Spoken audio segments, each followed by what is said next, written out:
to call this meeting to order. If for some reason we should encounter an emergency situation, I'll ask that you exit the building. There's 2 exits off of the main lobby, off of either set of doors, and if for some reason those exits are not available, there also is an exit behind council through the back doors. Our muster point is located near the gazebo in Lions Park, and if we are evacuated for any reason, we will not re-enter the building until we're given an all clear from staff. Now that we are safe, we will move into our land acknowledgement. Councillor Parsons. The town of Sylvan Lake respectfully acknowledges that the land on which we gather is Treaty 6 territory, home of the Métis Nation of Alberta, Region 3. These lands are traditional meeting grounds, gathering places, and travel routes for many nations, including the Cree, Dene, Blackfoot, Métis, Saulteaux, and the Nakota Sioux. We are grateful for the traditional knowledge keepers and elders who are still with us today and those who have gone before us. We acknowledge and thank the many First Nations, Métis, and Inuit whose footsteps have marked these lands for centuries. Excellent. Thank you, Councillor Parsons. Next, we have a proclamation for Rail Safety Week, which is September 15th to 21st, 2025. It is as follows. Whereas Rail Safety Week is to be held across Canada from September 15th to 21st, 2025. And whereas 261 railway crossings and trespassing incidents occurred in Canada in 2024, resulting in 68 avoidable fatalities and 58 avoidable serious injuries. And whereas educating and informing the public about rail safety, reminding the public that railway right-of-ways are private property, enhancing public awareness of the dangers associated with highway rail grade crossings, ensuring pedestrians and motorists are looking and listening while near railways, and obeying established traffic laws will reduce the number of avoidable fatalities and injuries caused by incidents involving trains and citizens. And whereas Operation Lifesaver is a public-private partnership whose aim is to work with the public, rail industry, governments, Indigenous communities, police services, media, and others to raise rail safety awareness. And whereas CN and Operation Lifesaver have requested that City Council, Town Council in our case, adopt this resolution in support of its ongoing efforts to raise awareness, save lives, and prevent injuries in communities, including in our municipality. Now, therefore, be it resolved that I, Megan Hansen, Mayor of Sylvan Lake, do hereby proclaim the week of September 15th to 21st, 2025 as Rail Safety Week in the town of Sylvan Lake. Thank you. Next, we'll move to adoption of the agenda. Do we have any additions or removals from the agenda tonight? No, we do not. I am wondering if I can request that business items 7C and D be moved up in the agenda to become the new A and B, with the other items following down. Both of those items are relating to the Our Lady of the Assumption Catholic Church item, and I think that we might have a large contingent who is interested in that item, and as much as I'd love for you to stay here all night, we'll try and shorten that by a few minutes for you if you have a desire to do something else with your evening.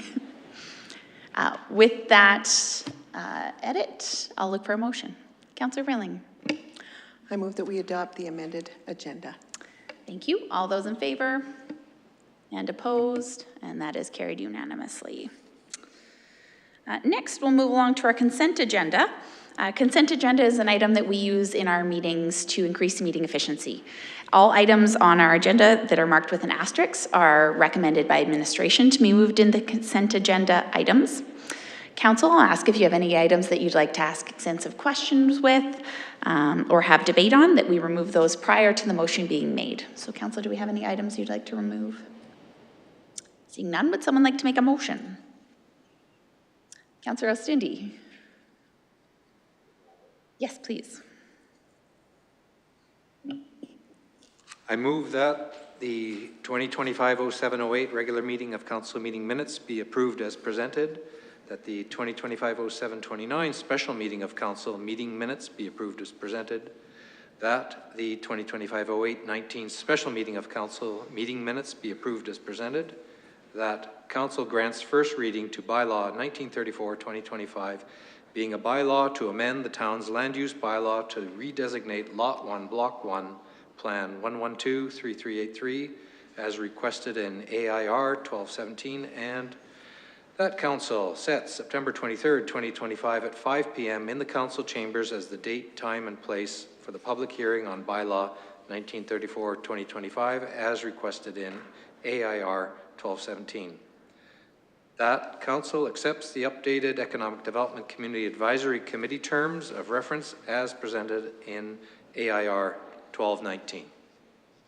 Excellent. Thank you, Councillor Oosthuizen. Do we have any questions? Seeing none, all those in favor and opposed, and that is carried unanimously. Thank you. Next, we'll move to open microphone. Open microphone is an opportunity for a member of the public to express his or her feedback on an issue pertaining to the town. Open microphone is limited to a maximum of 15 minutes, and each speaker is limited to a maximum of 5 minutes. After their presentation, members of council will only ask questions of clarification. You will not receive a response or feedback from council immediately after your presentation. Items that require a response will be brought forward at a future date. And we do have one sign up for open microphone at the start. We will give another opportunity at 5 p.m. if anyone that arrives later would like to speak at open microphone. But with that, we do have one sign up. Mr. Detre, welcome. You know council chambers well, but if you can settle in and turn on your microphone and just start with an introduction, we're happy to hear from you.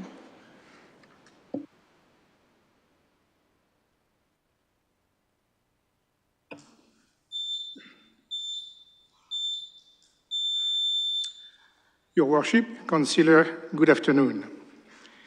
Proposed bylaw 1920-2025 will create a much-needed non-residential tax incentive program. There is no issue on that point. However, point number one, non-residential development. The non-residential character of this bylaw is specified in two sections.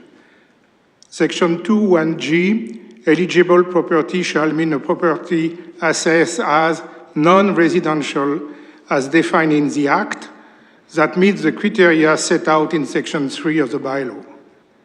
And also in Section 2(1)L, project means the construction, addition, and/or expansion of a new or existing non-residential structure, facility, or improvement that increase the assessment value for the purpose of property tax.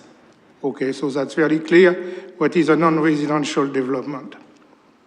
However, Section 3.2H states, in situation where the new development is a condominium, the total assessed value of the non-residential improvement shall be used to determine the project eligibility.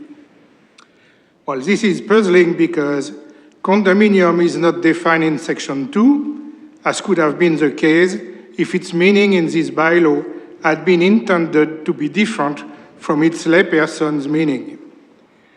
And a condominium is definitively a residential property, meaning that is confirmed in the Government of Alberta Guide Purchasing a Condominium and in the Canadian Revenue Agency Guideline Residential Real Property. Hence, it seems that Section 3.2H should not be part of Bylaw 1930-2025.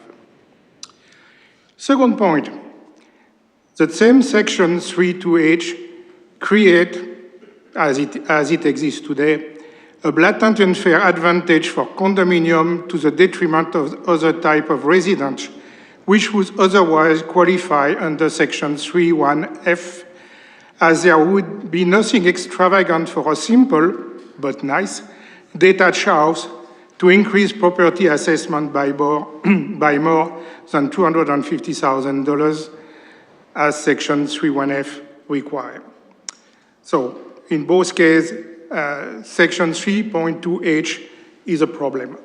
So respectfully submitted, Mike Detre. Thank you. I appreciate your submission. Council, do we have any questions? Seeing none, thank you again.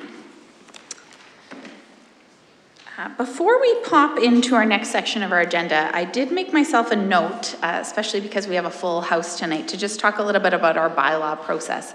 Because within our consent agenda, we did approve first reading of a bylaw, which might seem unusual in that, and I have some notes here that I just wanted to share. First reading is really a test of whether or not council wishes to consider the bylaw at all. So by going forward with first reading, that's the time that council's agreed, yeah, we'd like to at least have a conversation around that, which is why we put first readings often within our consent agenda, because it's just looking for that baseline test of do we want to have a conversation. On other items later in the agenda, we will be talking second and third reading, and these are the readings when council really gets a chance to debate the issue and often make edits, although sometimes we can do that in first reading. It's a little bit more unusual at that stage unless there's some major changes. And third reading is the very last chance for debate, amendments, and voting. And if a bylaw fails at any one of those three readings, it dies. So that is the life of a bylaw process. All right, next we will move into, we don't have anything else for the 4 o'clock open microphone, so we will move into public hearings and delegations. We do have the Sylvan Lake Library here. Please come forward. I hear you're prepared to present earlier than 5 o'clock. We're happy to have you. We'll let you settle in. I know your presentation's here. If you can just start with an introduction of your board who's here in attendance with you, and then we're happy to hear from you.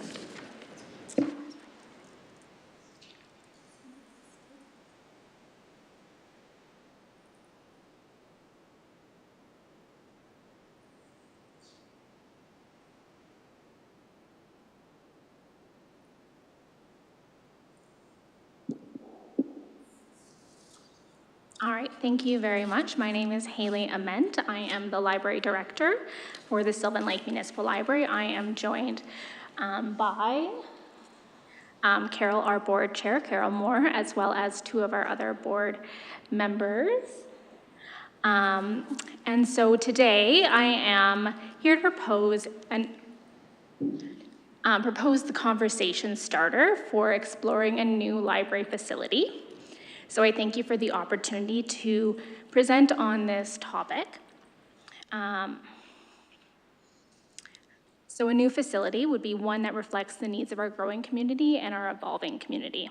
So you have been provided with a detailed report which outlines the current limitations, community feedback, and a vision for a future-ready facility. And I will just be going over the highlights of that report. So taking a look at our current community, as everyone in this room will be well aware of, as well as the Alberta population statistics, which show that Sylvan Lake has experienced significant growth in the last decade.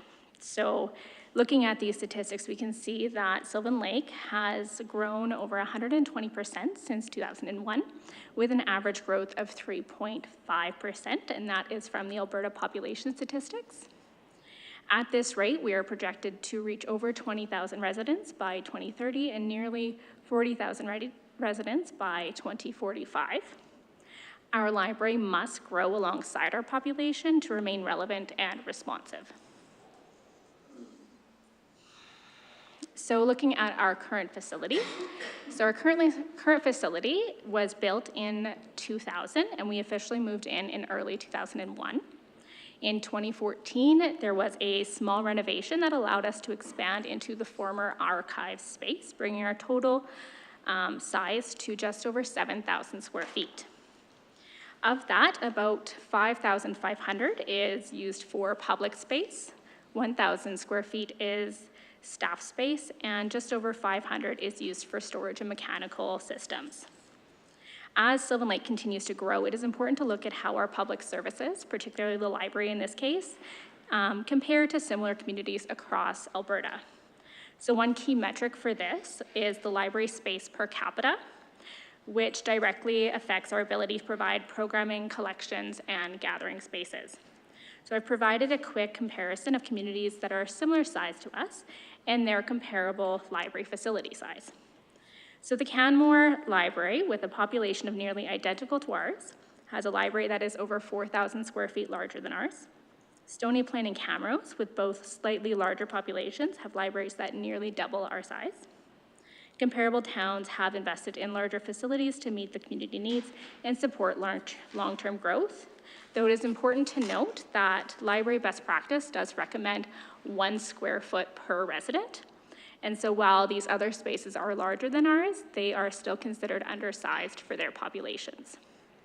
So why does this matter? Expanding the library would align Sylvan Lake with other Alberta communities and better serve our residents now and in the future. Limited space restricts our ability to offer programs, study spaces, and host community events. And as our population grows, so does the demand for services, technology access, inclusive and welcoming spaces. So as of July 2025, our library holds just over 24,000 items in its collection. And according to provincial best practices, libraries serving a population between 10,000 and 20,000 should maintain a minimum of 30,000 items or 2.2 items per capita, whichever is greater, and that is just for essential services. So to provide excellent service, a library should have 50,000 items or 3 items per capita, whichever is greater.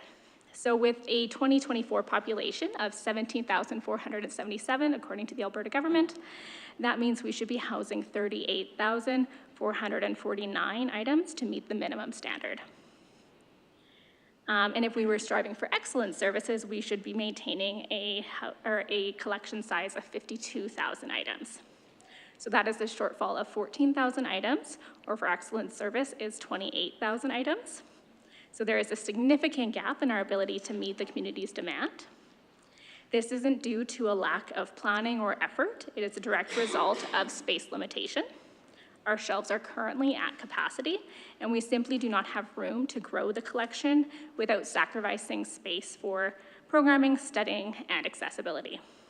This means we are currently weeding books at a higher rate than would be necessary if we had shelf space. This limitation is also reflected in our interlibrary loan activities. So in 2024, we lent 16,000 items to other libraries within the region and province, but we borrowed more than 30,000 items on behalf of our own patrons. This imbalance shows that while we are a strong contributor to the regional network, we are relying heavily on other libraries to meet the needs of our community. Looking ahead, we are projected to surpass 20,000 residents by 2030. And at this point, we will move into the next tier of the provincial benchmarks for communities serving between 20,000 and 40,000 residents. Libraries in that category are expected to hold 40,000 to 60,000 items to provide essential to enhanced services, and over 120,000 items for excellent service based on a population of just 20,000.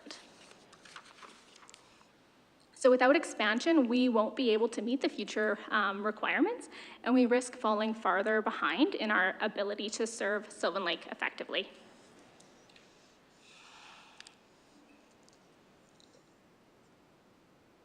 So over the past decade, the Sylvan Lake Municipal Library has seen a steady growth in nearly every aspect of service. Like many public services, the library was significantly impacted by the COVID-19 pandemic in 2020 and 2021.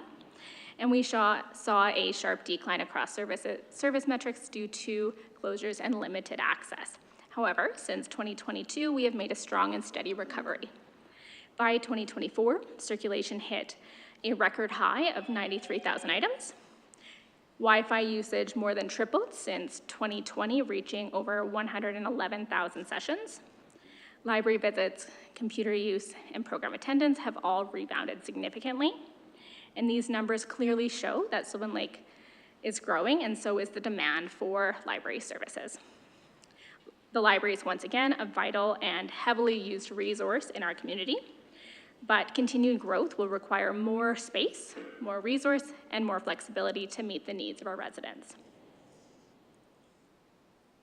In 2023, we performed a survey of library users to understand how the space is being used and what improvements residents would like to see. The most used areas were the adult collection, the program room, and the public computers. Patrons mainly came to borrow and pick up holds, but they also noted a need for more quiet and group workspaces. While most rated the space and technology positively, noise levels were a common concern, primarily because we are one large space with no designated spaces.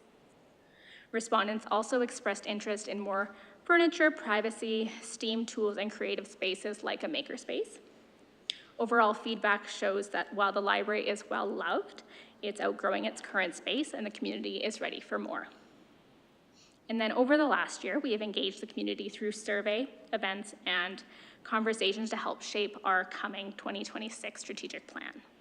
Feedback clearly shows a need for more space, more service, and more flexibility. Key priorities have been identified for more programming, especially for teens, life skill, and hands-on learning.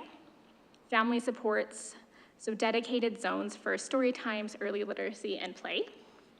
Expanded collections, so physical books, instruments, technology lending, and hobby materials. Accessibility, so more requests for Wi-Fi and public computers, as well as sensory-friendly spaces. And then community connection, the desire for a space that is welcoming, a welcoming place for gathering without spending money. A new facility would ensure the library continues to be a welcoming, inclusive, and future-ready space for everyone.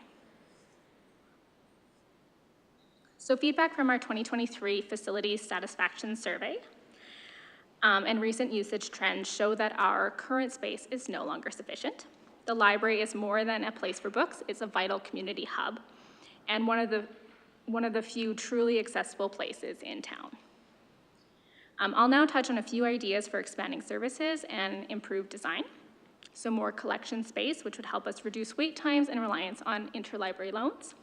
Expanded use spaces to engage kids and manage noise.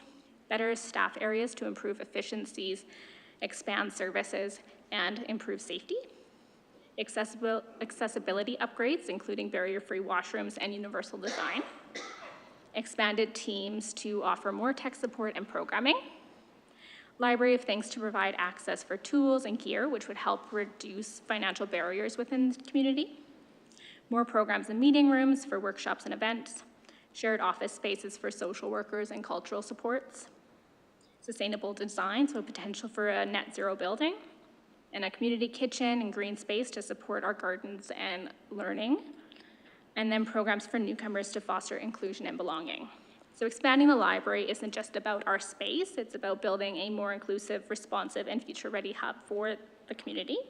And it's about ensuring everyone having the tools and access to resources and supports that they need to thrive. So the provincial government has developed a library space planning workbook, which I've provided as part of the report. It is a practical tool that helps library boards and staffs forecast facility needs based on population size and service goals. Using this tool and based on Sylvan Lake's projected population for 2045, we've estimated that a suitable library facility should be approximately 40,000 square feet. This would include significant growth in our collection spaces and public gathering spaces, as well as staff spacings and meeting spaces and public computer access. This figure isn't arbitrary. It reflects the space required to support collections, programming, technology, and community use, both now and in the future. Thank you for your time and consideration, and I'll invite council to begin conversations about how we can work together to ensure the library continues to grow and serve our community. And I'm happy to answer any questions or provide additional information. Excellent. Thank you very much. I appreciate the data-driven presentation coming from a data nerd that loves that. Council, do we have any questions? Councilor Ostindi. Dying to jump into the invitation for conversation, but we're only allowed to ask questions. One question I have specifically is the idea of partnerships that you see as models outside of our community. I sometimes picture a partnership with a group like Archives, a museum, and library as being a natural kind of tie-in. Does that exist in other communities? Yeah, absolutely. Primarily, I would say the most common is a shared facility with like a clear MOU, and so maybe a shared lobby space that disperses into the different areas. In my previous life, I was the director of the Hinton Municipal Library that housed their archives, which was then managed by library. It is, of course, a different niche, and we need to hire specific staff to manage an archives, but it absolutely happens. Yeah. Any additional questions? Did you have a follow-up? Maybe one regarding granting. I know that, a community never builds its library all completely by itself, in other words, on our own taxpayer dime. But do we see hopeful provincial granting possibilities with Yeah, there are definitely grant opportunities for libraries, including the SIP grant, and there is another Alberta government grant that I'm forgetting at the top of my head. The Sylvan Lake Library is also working towards our own fundraising campaign so that we can fund the internal aspect of moving the library. Another significant cost that will come with moving the library is moving the SuperNet, and that is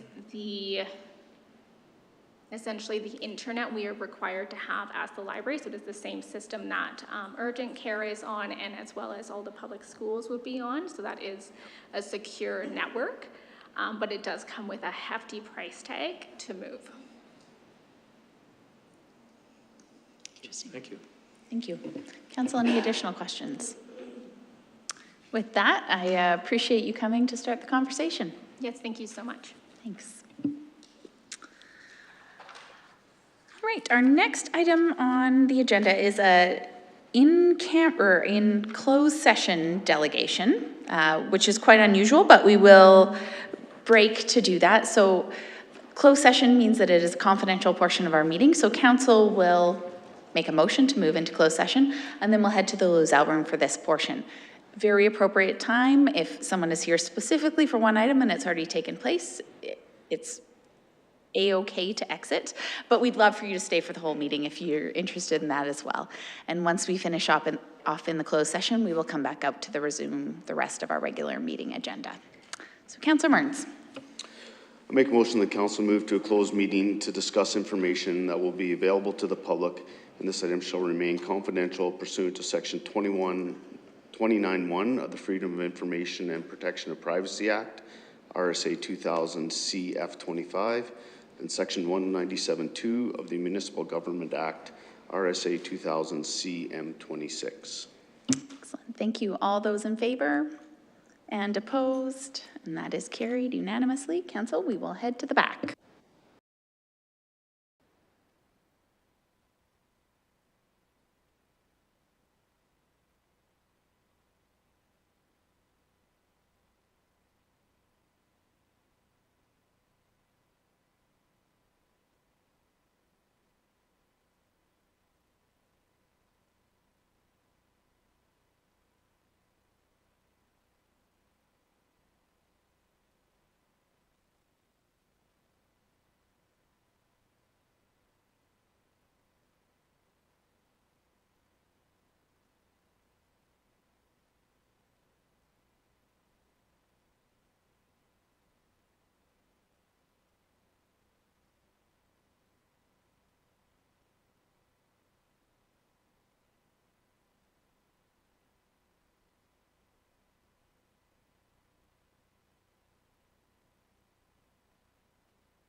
Back in our seats ever. Well done, Council. Thank you for your patience. Would someone make a motion to bring us out of closed session? Councillor Rilling. I move that the closed session concludes and council reverts back to the regular meeting of council. Thank you. All those in favor and opposed, and that is carried unanimously. All right, Council, we have shuffled the agenda a little bit. We've already addressed business item 7C, but we will move into the earlier numbered business item 7D, the Our Lady of Assumption Catholic Church Outline Plan. Mr. Symington, welcome. Thank you, Your Worship, and good evening, Council. So this is for Council to consider granting approval to the Our Lady of the Assumption Catholic Church Outline Plan. The subject property is Lot 1, Block 1, Plan 112-3383 within the northeast of 3138 1 west of the 5th and contains approximately 4 hectares. The land was annexed in 2016 and is located in the northwest corner of the town. It's bordered by 60th Street to the east and the Greyhawk community to the south, with the remaining quarter section being undeveloped. It's located within the West Area Structure Plan and is currently zoned future designation under the current land use bylaw. The plan has been prepared to guide the future land uses and development of the property and includes a shadow plan for the remainder of the quarter. The proposed plan envisions the parcel being redesignated to high-density residential district and being subdivided into two 2-hectare parcels, one being used for public and quasi-public uses, a church adjacent to 60th Street, and the other parcel for the development of a multifamily residential.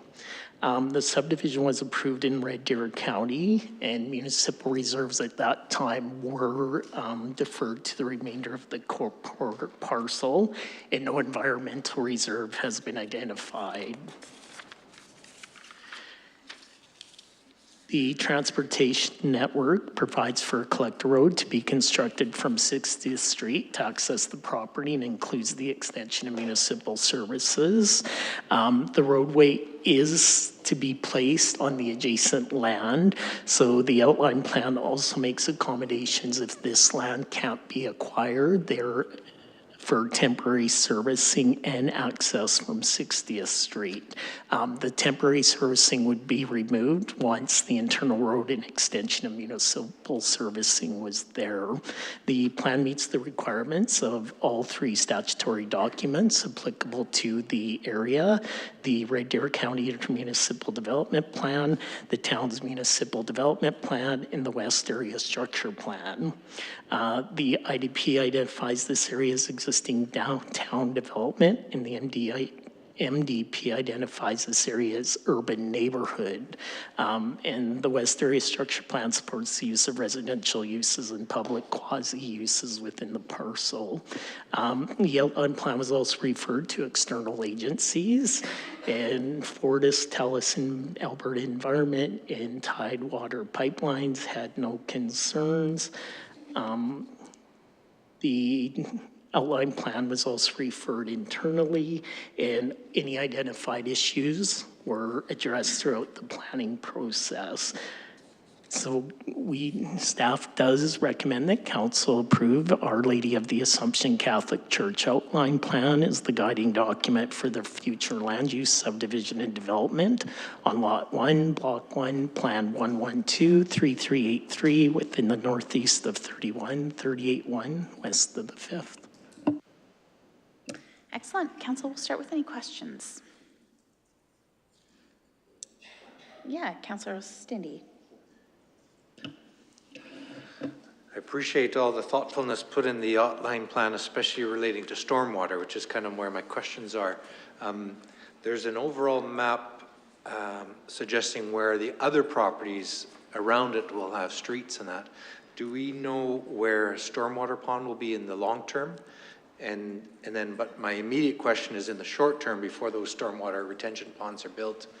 I read clearly that the infrastructure is big enough to hook up more water flow, but has our engineering department given good thought, because I've had feedback when I was knocking on doors even 2-3 years ago about overland flooding in the lower parts of Willow Spring. So wanting to keep good neighbors between a new church location and an existing neighborhood. Has Public Works considered the question of the flow once you go flat into Willow Springs, of that the stormwater will continue to flow? Do we? Through the chair. So the outline plan itself kind of identifies the overall drainage. It's, I believe, my understanding that there will be on-site storage for now. Once the rest of the remainder gets developed out, then that's when the primary storm ponds will be built, and the church will be required to tie into that stormwater system as well. When it comes to the detailed design of the actual church site itself, they'll have to provide all their specific stormwater management and everything, and that's when Public Works will review what their actual site drainage looks like and how that will tie into any adjacent properties or what they'll have to do. Okay, so that's at the real building, just before the building phase.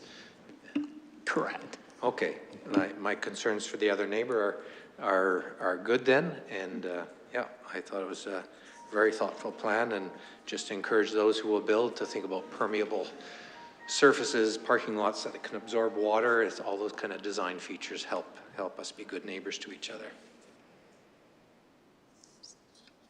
Any additional questions, Council? Would someone like to put forward a motion? Councillor Payne. Move that council approve the Our Lady of the Assumption Catholic Church Outline Plan as the guiding document for the future land use, subdivision, and development of Lot 1, Block 1, Plan 1123383, within the Northeast 3138-1 west of the 5th, in accordance with Report AIR 1216. Excellent. I'll open up the floor for any debate. Councillor Rilling. I have absolutely no debate, but I'm excited about it, and what really thrills me is the support that is in our gallery today. And I just love to see that a church comes together, because this is an important time in history for you. So I just think it's so wonderful. That's all my comments. Councillor Parsons, that's great, thank you. And how long have we looked at that sign? It's time. You do make a good point. We don't often have a full gallery, and if we do, it's not with smiles. So really happy to see that support. Council, any other debate or items we want to mention? All those in favor and opposed, and that is carried unanimously. Thank you.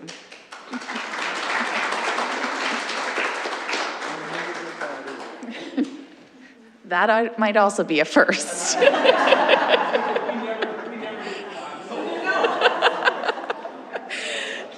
Thank you. All right, we will move along to our next agenda item, but I will say we can just take a moment here. If anyone is not interested in staying with us for the evening, now would be a time that it is very acceptable.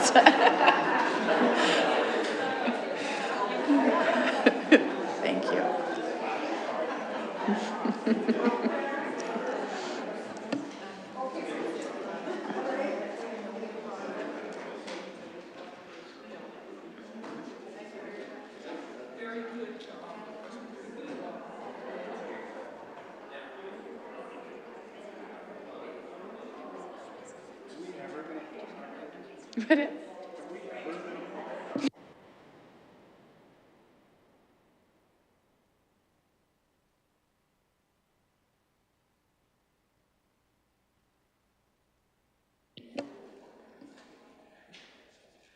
And the calm takes over. This is probably more consistent attendance, but how fantastic. That's great. They've been working a long time for that. All right, now we'll move. I'm not really sure what to do with the lettering now that I've changed things. So we're going by the agenda numbers to business item 7A, the request to award tender trail maintenance. Mr. Tooney, welcome. Thank you, Your Worship and Council. Tonight I'm here to request council's approval to award the tender for trail upgrades and maintenance. The trail maintenance and upgrades project is a biannual project aimed to examine and correct issues within existing trails and expansion of new trails. This year, several locations were identified for repair and replacement based on our yearly inspections. On July 16th, a request for proposal was posted to the town's procurement website and a notice posted on Alberta Purchasing Connection. Administration also advertised the RFP in the Sylvan Lake News on July 17th and July 24th of 2025. Proponents were required to download the RFP documents exclusively from the town's website, and 5 proponents downloaded the tender documents. The scope of work tendered was to complete removals and replacements along 60th Street, at Wild Rose Park, Sylvan Drive to Meadowview, and in Lakeway Landing, beside the gazebo, as well as a portion of trail at Lighthouse Park to tie into the lookout.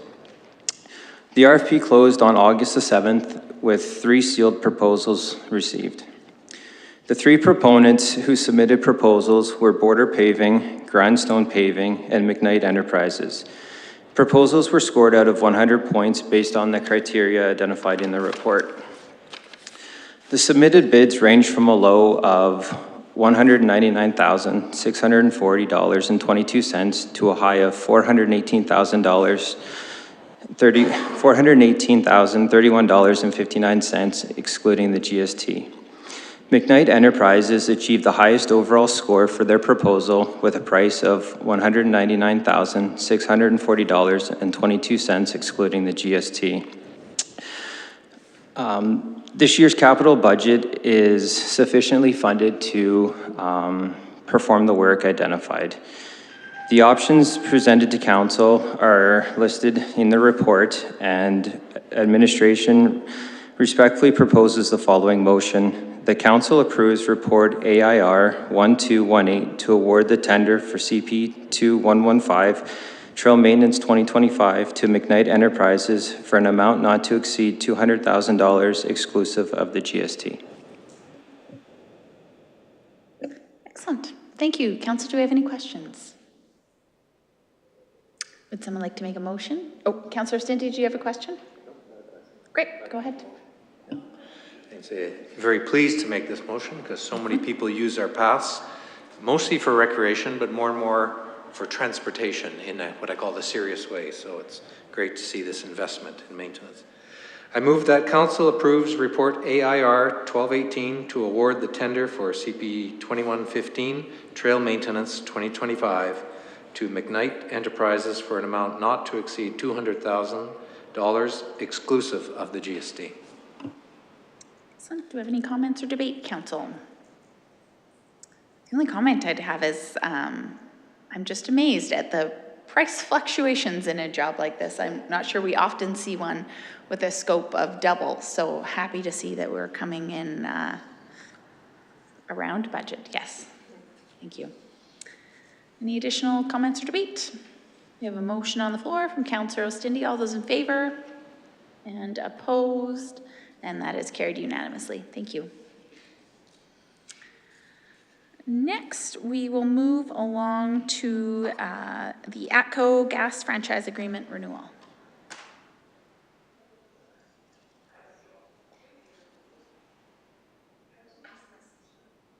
Very good. Let's carry on. Could we move on to the travel and expense claims policy review? Missed your chance, guys. We did just clip along pretty quick there. Mr. Yard, welcome. Thank you. Good evening, Council, Mayor and Council. I am here to seek Council's approval for the updated travel and expense claims policy as recommended by administration. The policy was last reviewed in 2021, and so it was due for a review. In this review, we have updated the formatting, added some insurance recommendations as per our insurance guidelines, and with regards to the reimbursement standards, we've identified the sources that we'll be using for updating that information for council. And I think that's about it. We've added one other piece too, where we have two rates that can be used, one with receipts and one without, as an additional option for council. Excellent. So with that, council, we would ask that you accept our recommendation as per the motion in the report. Excellent. Thank you. Do we have any questions to start with? All right, let's go with a motion. Councillor Rilling. I move the council accept and approve the update to the travel and expense claims policy, policy number H002-008B as presented in report AIR 1220. Excellent. Do we have any comments or debate? A couple Councillor Ostindi. Sure. Kind of a question, shouldn't lead to debate though. I just want to be really clear about, we have these two guidelines. One guideline is the National Joint Council rate, and that's used when you have a receipt. And the other one is the province of Alberta when you do not have a receipt, and that's a lower rate. I fully understand the choice and support that notion. That's how we decide which one to go under. It's just purely if you have receipts or not. Is that how I? Yes, that would limit your maximums on those expenses. Yeah. Okay, so I just want to be very clear because I don't want to wordsmith this, but it was a bit awkward in the wording to understand, what criteria was there to say I may be reimbursed for something, right? So I thought, oh, that's weird wording. I prefer the word will be reimbursed this way or this way, but I'm fine with the overall wording. We don't have to wordsmith it as a committee. And if I may comment, just in that second, with the province of Alberta rates, when it says with or without a receipt, obviously if you have receipts, we would love to have those receipts. Yeah. As finance. I'll speak for finance. Yeah. That's great. Councillor Martins. And further to that question, so receipts required for the top one in Appendix A, and then the allowable rates with or without a receipt. So just maybe some confusion on the wording. Without a receipt, that would be what you would be reimbursed. But the potential is that's all you receive if you have a receipt as well then? I don't know if we need to take out the allowed with part.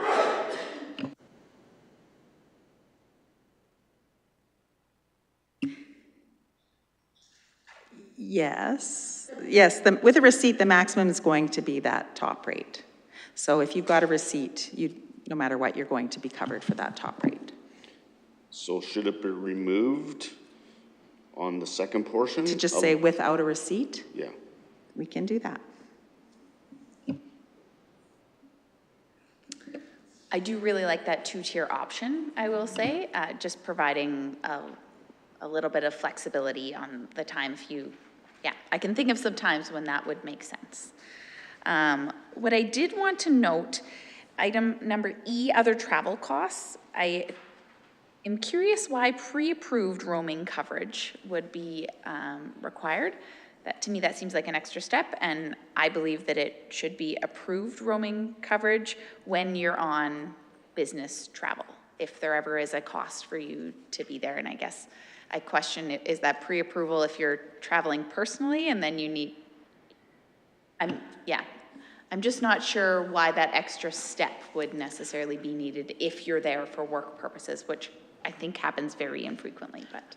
I think what the intent of the language on this is that it's not that you go without coverage and then get billed exorbitant rates because you didn't have your coverage set up. Got it. Not necessarily that the CAO has to approve it, but that you've made sure that you have roaming before you get off that plane. Okay, because that was my second portion is it doesn't detail how to get that approval and who from if that pre-approval is required. So it left me with some question marks.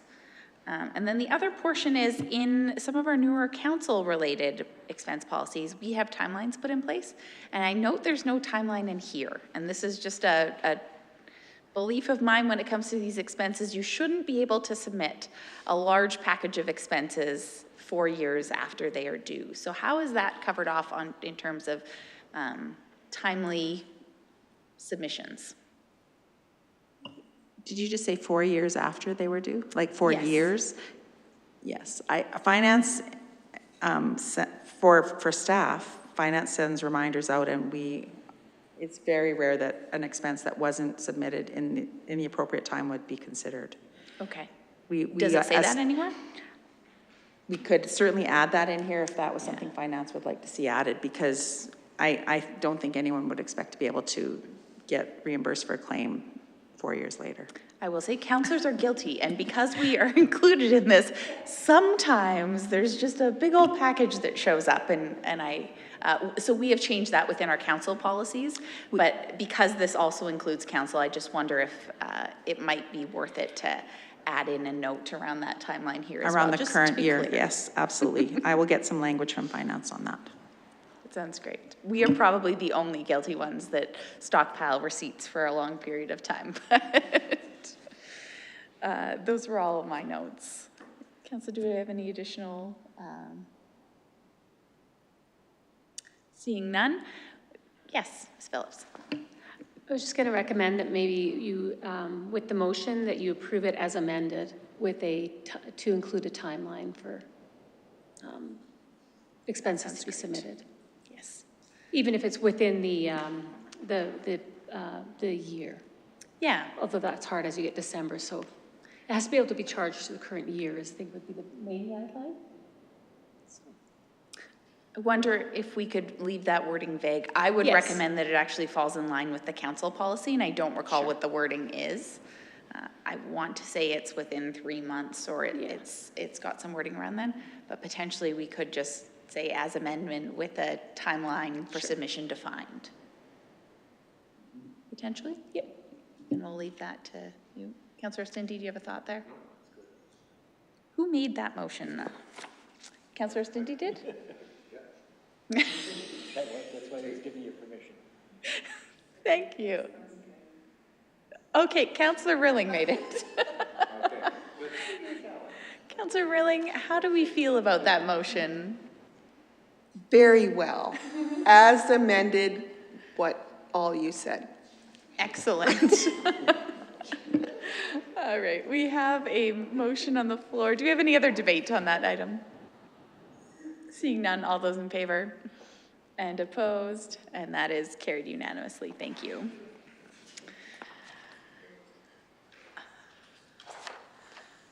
All right. Is now a time that we will take a recess? We'll take 15? Yes, perfect. Let's do that.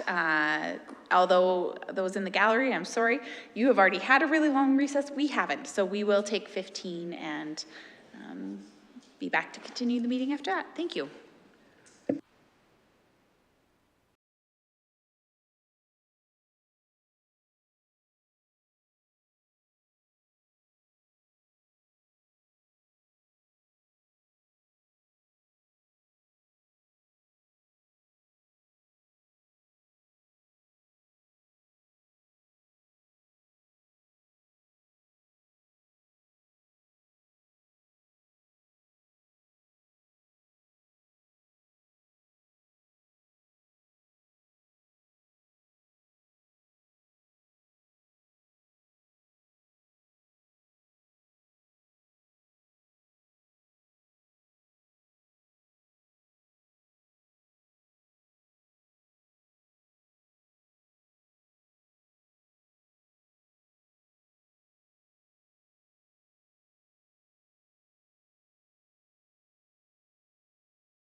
I'll call the meeting back to order.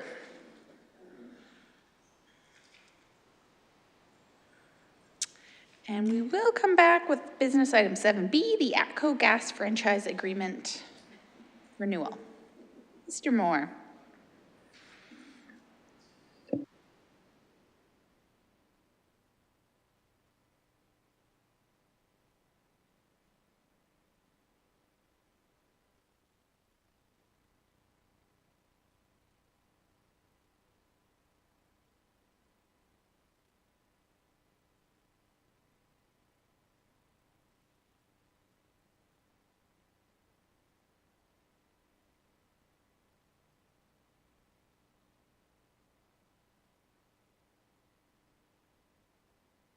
Thank you, Mayor Hansen, Council.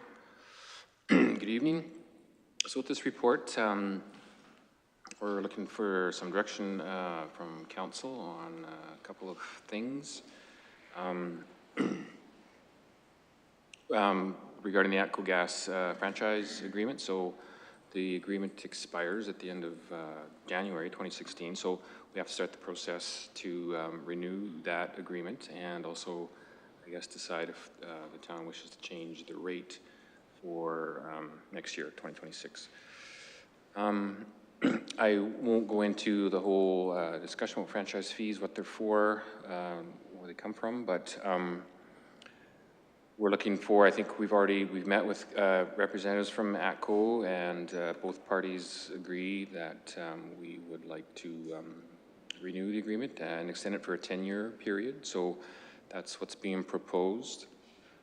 I know in the draft agreement attached to the report, there's some fields that look incomplete, but that are open to possible change, but they're not. So the proposed agreement will be the same as the existing one going forward for a 10-year period, as I mentioned. And so really I guess the discussion is that needs to take place this evening is about the rate. So the current rate is 32%, and whether or not council wishes to change that rate. And then we're also looking for some discussion and a resolution from council on how to deal with a couple of items that were raised by council at the last meeting regarding GST and lobbying the government for that, as well as some resolutions to bring to Alberta municipalities in the fall of this year. So with that, I guess I'll just open it up to council for discussion and go from there. Council, do we have any questions? Seeing none, Councillor Stindy? One question about administration's role in putting forward the Alberta Munis advocacy. Is that typically from admin, or would that be normally typically from council to formulate that? Through the mayor to Councillor Stindy, we would work with you on formulating the resolution. So this would be into, I think it's around June usually they're due. So we would work with the new council on moving forward that resolution, wording it for you, and then going through all the proper steps with Alberta municipalities on that typically. I mean, the other option is the council could actually draft it, especially with having a full-time mayor. There is that option, but we'd also be there to definitely support you. So it really depends on, this is something that if you were interested in moving forward with that, it would be brought back in the new year for that support to start the process. And we do need a motion from council to submit that resolution, so. Yeah. My suggestion would be that it comes back to an early new year committee of the whole for council to craft what they'd like in it, and then we can work on putting that together. Of course, on the political side, we also need to find other municipalities to support it to bring forward that resolution and do a few other steps. But to me, this intention is really just to bring it back for council to provide some input on it at a committee of the whole, and in the hopes that we could get to a place where we bring it forward. Any additional questions? Seeing none, would someone like to put forward a motion? Oh, yes, Ms. Phillips. Sorry, this was a postponed motion. So the motion, the first motion is still on the floor. A motion 4840725, moved by Councillor Mearns. Correct. Thank you. So it's just voting on it. We don't have to make a motion. Great. We already have, thank you. We already have that motion on the floor by Councillor Mearns. Any additional debate? Are there subsequent motions attached to it as well? No. We'll need to do those separately. Yeah, but we can deal with this motion first. All right, seeing no further comments or debate, all those in favor and opposed, that is carried unanimously. Council, would someone like to put forward the following motion?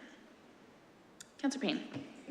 Move that council approve first reading to bylaw 1933-2025, proposing to renew the natural gas franchise agreement with ATCO Gas and Pipelines Limited for a 10-year period as outlined in report AIR 1212, and that administration bring forward a draft resolution for Alberta municipalities in preparation for the 2026 Fall Convention. Excellent. We'll open it up for any debate.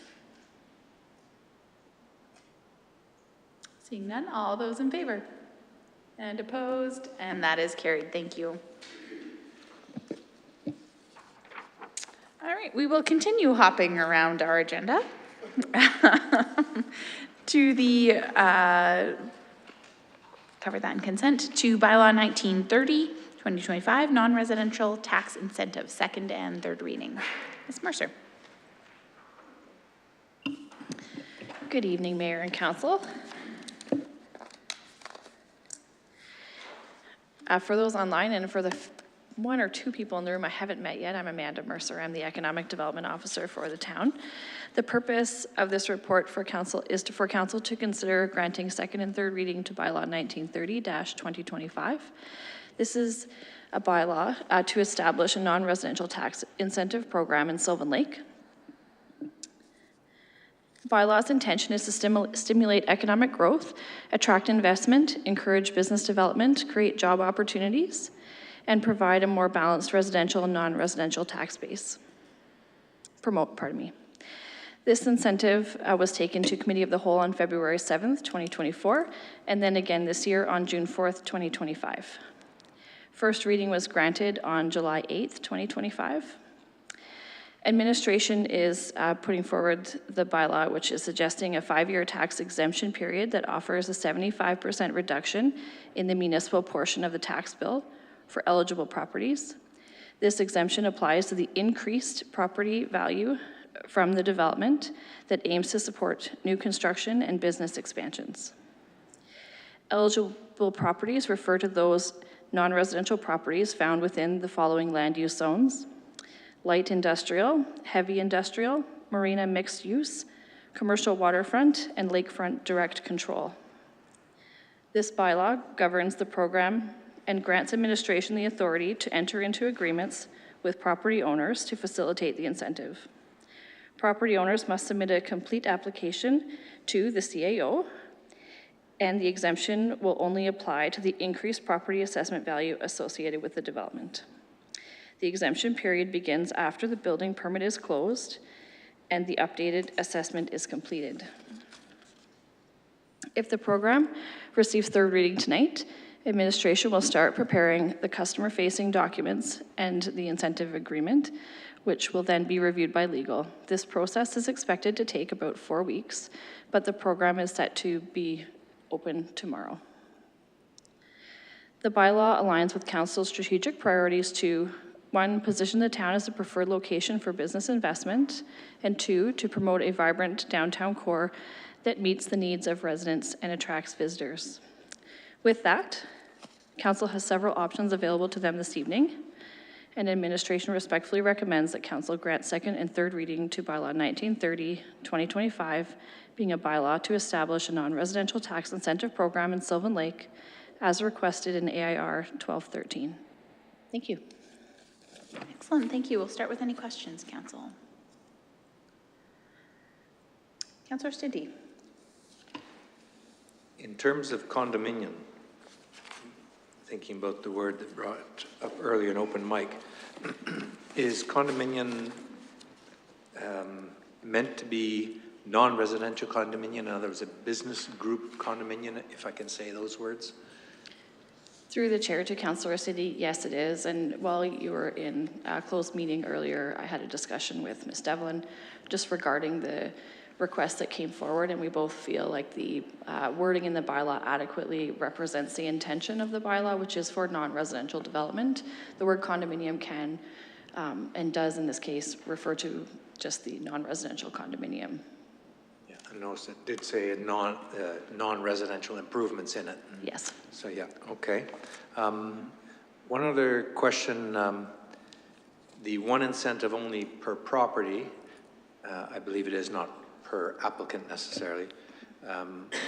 Why is that a critical factor? Why couldn't there be two incentives potentially, even on the same property? Sometimes we have situations, you have phase one, phase two, or why not incentivize a future project? What was the thinking behind that, to have just one incentive? Mostly for fairness. I don't know if there's any other, we felt like one incentive for property was an appropriate stage. If that's something that council wishes to open up and look at in the future. We don't anticipate seeing too many of these. Secondary question. If someone said, I have a two-phase project, much like a development of any residential area in town, we approve the whole thing and we know there's 10 phases to 60 West, for instance. Could a one incentive be a multi-phase project? Potentially, I would have to, I'm just trying to think of if that would, if we would take the updated assessment after the whole project is complete.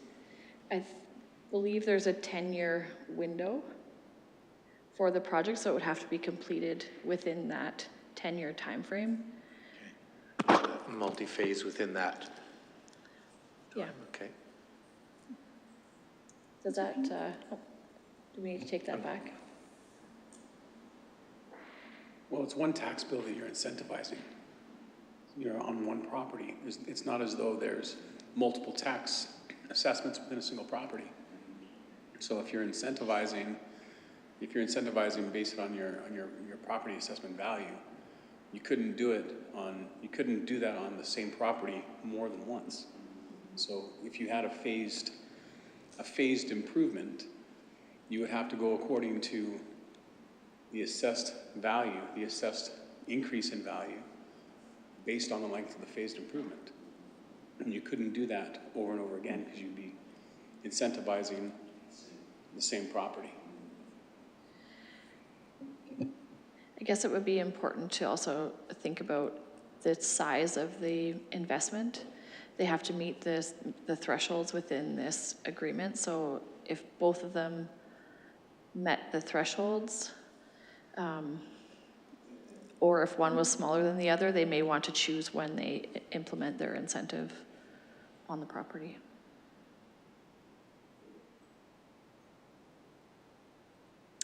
Any additional questions?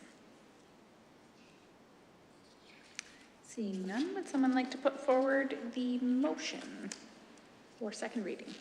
Councillor Mearns. I'll make motion that council pronounce second reading to bylaw 1930-2025 being a bylaw to establish a non-residential tax incentive program in Sylvan Lake as requested in AIR 1213.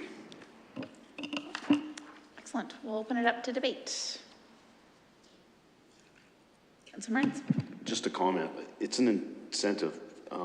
So going back to our previous conversation we were having, it's there to get it done. So I fully support it just on the one, and I don't think we could do it outside of that, but it's an incentive, so let's get things going, and I wouldn't want to extend it other than what it's outlined in this bylaw.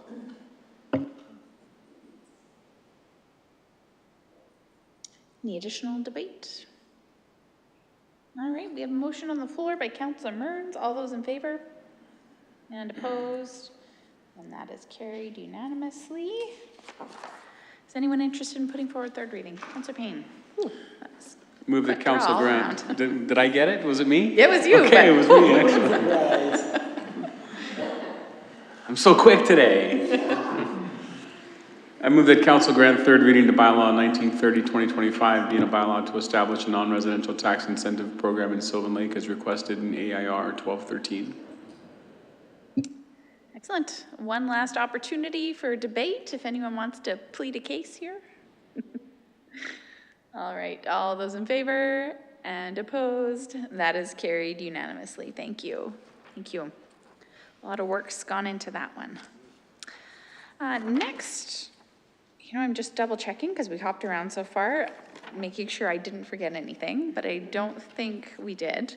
Next, move along to correspondence and information items. We've got the check distribution list and the Sylvan Lake Fire Department stats in front of us. If there's any questions on those, I'll note that the fact they've hit, was it almost 400 calls by the end of July is just wild, because I think it's pretty typical they land somewhere just under 600 for annual calls. So that tells us we are on track to hit or exceed previous years, and every year recently we've said, wow, that was busy. So they're working hard. Any additional comments or notes? Seeing none, we'll move on to the CAO report. Ms. Phillips. Great. So the CAO report is in the agenda for your consideration. If there's any questions or comments, I will just highlight a few areas. We had our Neighbor Day in the Park event, and it saw about 200 participants. I popped in there. It was great to see. A beautiful day, lovely music. It was a really nice event, so well done. The campground comes to a close at the beginning of September. I know we did have some conversations around staffing and that we lose all of our seasonal staff right around now, leaving just our very small full-time crew. So we are looking at bringing forward some options moving forward with budget around parks. So we'll keep that in mind as I do realize it's a little early, especially when we're in the 30s. The webpage for planning and development has been created, has been created specific to housing on the town's website. So it includes housing resources, housing needs assessments, and a link to the current housing initiatives within the HAF grant. In Public Works, congratulations to Carl Bellin, who successfully earned his Level 3 water distribution and Level 3 wastewater collection certificate. It's wonderful to see our staff getting more training.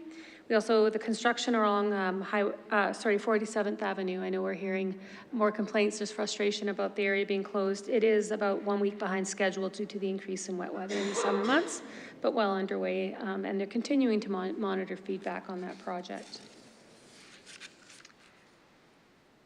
Our aquatic center is also closed down right now for annual maintenance, and we do have the filter tank replacement happening with this shutdown. And then I wanted to highlight this one as it was one that was brought forward by council, was working with Easter Seals Canada to provide access to support persons at no charge through the Access 2 cards. So a great program that we brought forward, so thanks for bringing that forward. Upcoming events, we have Alberta Day celebrations on the 30th at Centennial Park, and Cullen Art Food and Art Walk on Lakeshore Drive on September 6th. So lots going on. Council, do we have any questions on any items in the CAO report? Councillor Stindy. No answer needed tonight because I suspect it's impossible. I'd love to see the data on Pogattle Park campground and the frequency. I know often you see, just a handful of trailers there, but when I drove by there at the beginning of the weekend, it was packed solid.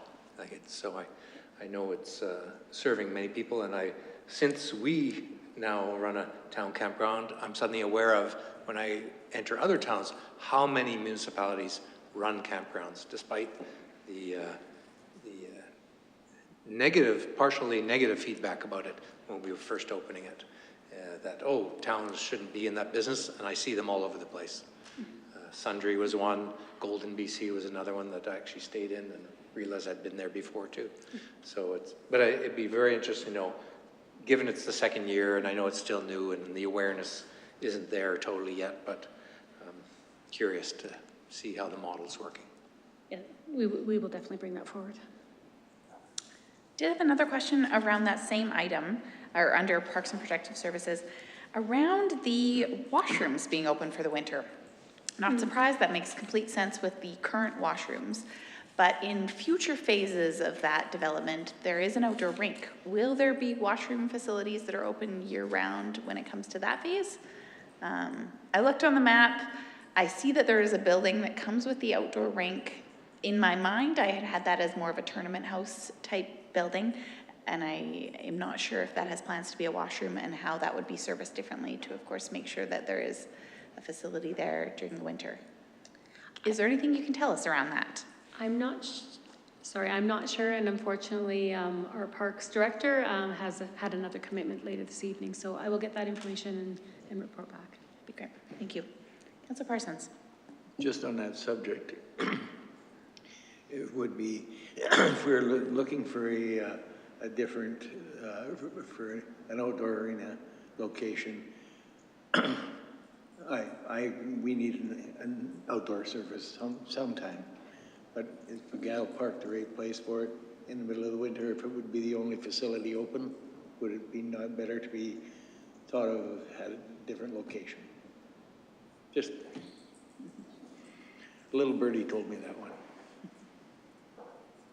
I think that's a great conversation as we arrive to that phase, isn't it? But it's just something, if that's the only thing open, we have to plow the roads, have to do all the stuff. If that's the only facility that's open up there in the winter. Good point. Any additional questions on the CAO report? Councillor Mearns. Not a question, just a comment. It's exciting to see the development permit through for the commercial site in 60 West. Yeah. Great. Seeing no additional hands, council will move to council request for information and updates. Councillor Rilling. First of all, I want to thank you for removing the fallen tree on disc golf course hole number 16. It was right across the road, right across the path, so it was great. And one question I've been asked is about checking the trail, like the old railroad grade, for trees that are almost fallen. If there was a good windstorm, there could be, I don't know, some hurt people. So if that could be checked.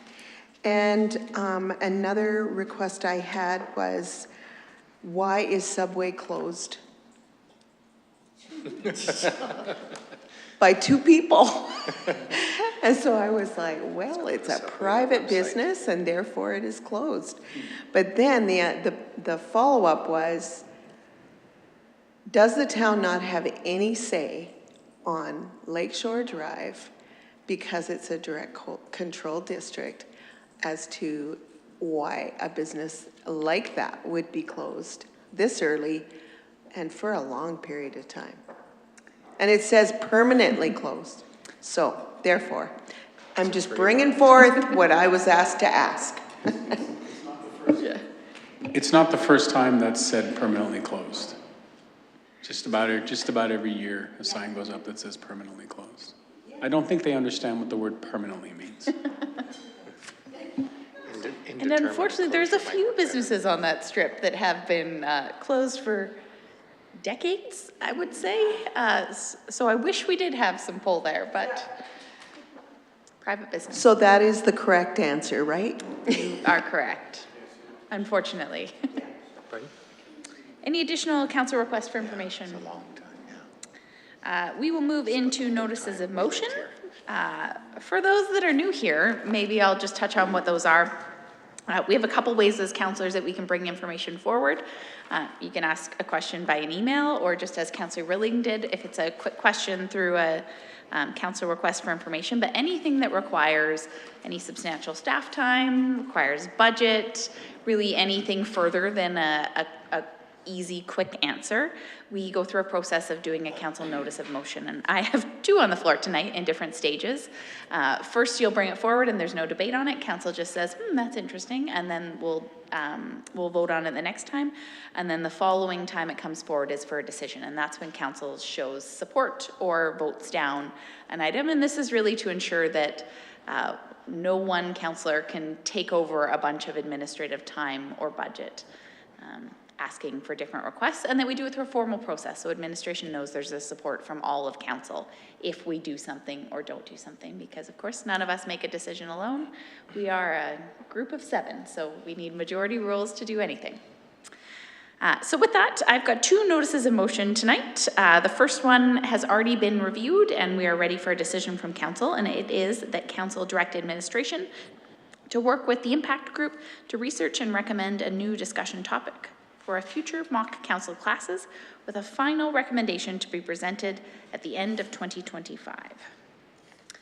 Council will open it up to any debate or discussion. Councillor Ostindi.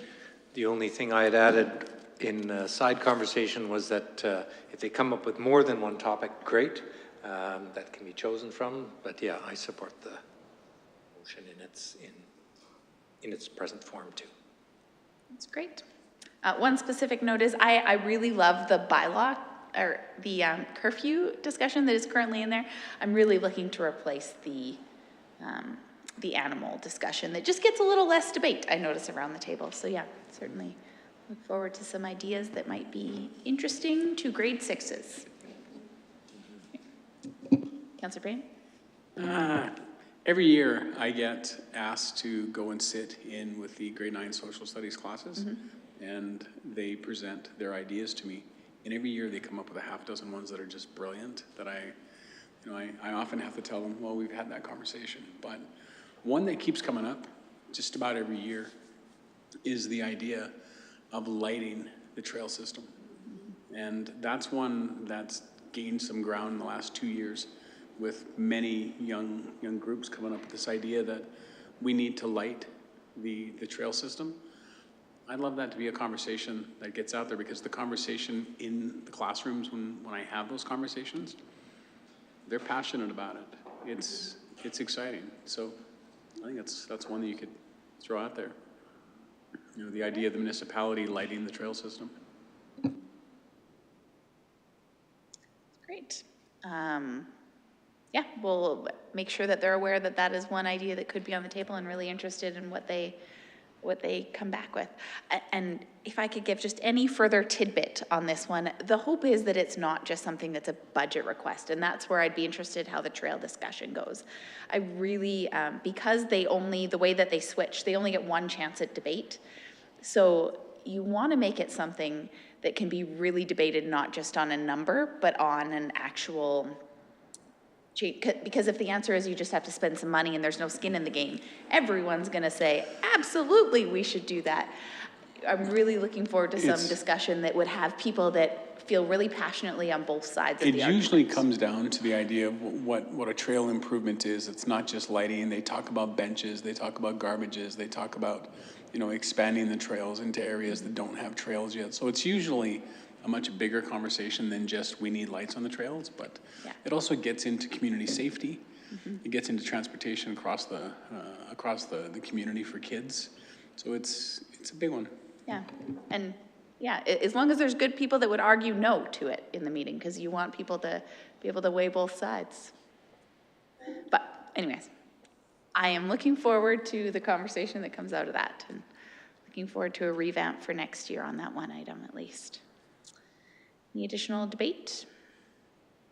Motion is on the floor. All those in favor? And opposed?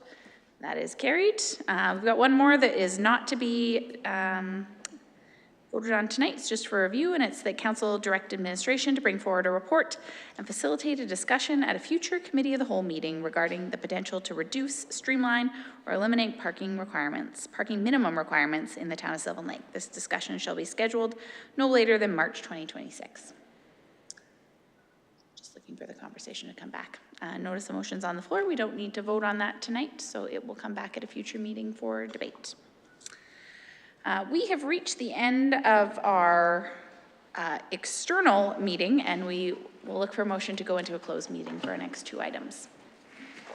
Make a motion the council move to a closed meeting to discuss advice from officials, and this item shall remain confidential pursuant to section 24(1)A of the Freedom of Information and Protection of Privacy Act, RSA 2000 CF025, and section 197(2) of the Municipal Government Act, RSA 2000 CM26. Excellent. All those in favor? And opposed? And that is carried. We will reconvene in the Luzelle room.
us out of closed session. Councillor Rilling.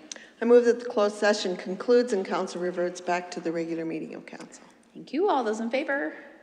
And opposed? That is carried unanimously. Councillor Mearns. Pretty sure this is the right motion. I mixed them up, but the council moved to a closed meeting to discuss advice from officials. The other one? I did mix them up. Okay, I got the right one now.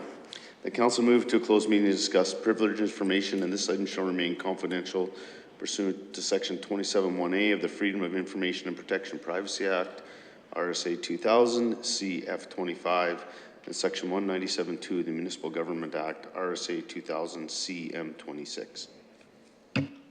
Excellent. All those in favor? Opposed? Carried unanimously. Head to the back.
Would someone? I move that the closed session concludes and council reverts back to the regular meeting of council. Thank you. All in favor? And opposed? That is carried unanimously. Council, we've reached the end of our agenda items. Have a good evening.